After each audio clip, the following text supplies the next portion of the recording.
मालवा के सुल्तान ने निर्बल स्त्री जानकर गोंडवाना पर आक्रमण कर दिया। यह बात रानी दुर्गावती को पता चल गई तो रानी ने स्वयं सेना का नेतृत्व किया और दोनों सेनाएं युद्ध के मैदान में आमने सामने थीं। मालवा की सेना का नेतृत्व शुजा खान कर रहे थे और दोनों सेना में भीषण युद्ध हुआ और रानी ने अपना पराक्रम दिखाया।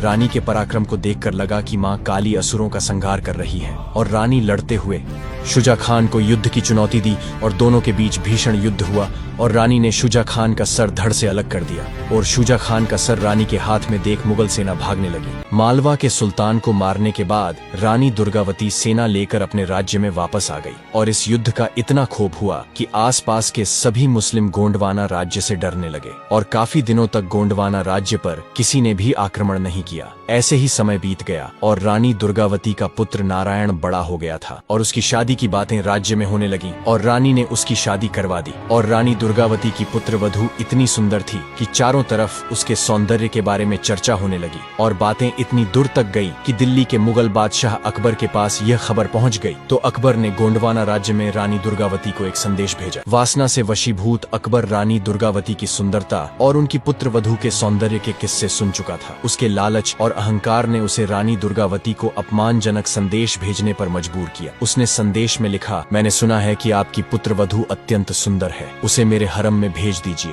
अगर आपने मना किया तो आप और आपका राज्य मुगल सेना के प्रकोप का सामना करने के लिए तैयार रहें। जब रानी दुर्गावती ने यह संदेश पढ़ा तो उनके अंदर आक्रोश की लहर दौड़ गई। यह न केवल उनके सम्मान का अपमान था बल्कि उनके राज्य और उनके परिवार की प्रतिष्ठा पर भी एक सीधा हमला था। उन्होंने तुरंत अपने दरबार में आपातकालीन बैठक बुलाई जिसमें उनके प्रमुख सेनापति और मंत्रीगण शामिल थे। रानी ने उन्हें अकबर का संदेश सुनाया। संदेश में ऐसा क्या लिखा कि महारानी दुर्गावती गुस्सा हो गई और गुस्से में बोली, यह अकबर जो खुद को महान सम्राट कहता है हमारी इज्जत मांग रहा है, क्या राजपूत इसके लिए तैयार हैं? रानी के सेनापति जो राजपूतों की वीरता और मर्यादा के प्रतीक थे तुरंत खड़े हो गए। एक सेनापति ने दृढ़ता से कहा, महारानी, एक राजपूत अपनी जान दे देगा पर अपनी इज्जत पर आंच नहीं आने देगा। हम इस अपमान का बदला लेंगे चाहे सामने कितनी भी बड़ी मुगल सेना क्यों न हो। इस पर एक अन्य दरबारी ने चिंता जताई और कहा, महारानी, मुगलों की सेना विशाल और शक्तिशाली है, इतनी बड़ी सेना को हराना असंभव सा लगता है। रानी दुर्गावती ने आत्मविश्वास से उत्तर दिया, हमारी इज्जत की रक्षा के लिए हम किसी भी सेना का सामना कर सकते हैं, चाहे वह कितनी ही बड़ी क्यों न हो। हमारी मातृभूमि और सम्मान के लिए हम लड़ेंगे और मर मिटे। अकबर को जवाबी संदेश भेजा जिसमें उन्होंने लिखा, तूने एक राजपूतानी को गंदी नजर से देखा है। मैं कसम मां भवानी की खाती हूँ कि अगर तेरा शीश काटकर इसे महल पर न लटकाया तो मैं राजपूतानी नहीं। जब यह संदेश अकबर के पास पहुंचा तो वह क्रोध से तिलमिला उठा। उसने अपने सेनापति आसफ खान को आदेश दिया कि वह रानी दुर्गावती को जिंदा पकड़कर उसके सामने पेश करे और उसकी पुत्र वधू को हरम में ले आए। अकबर ने अपनी विशाल सेना को तैयार किया और आसफ खान के नेतृत्व में गोंडवाना की ओर कूच किया। सम्राट अकबर के सेनापति आसफ खान के नेतृत्व में मुगल सेना गोंडवाना की रानी दुर्गावती के राज्य पर चढ़ाई करने की तैयारी में थी। आसमान में मंडराते गिद्धों की तरह मुगल सेना भी आक्रमण के लिए आगे बढ़ रही थी। रानी दुर्गावती को जब इस आक्रमण की सूचना मिली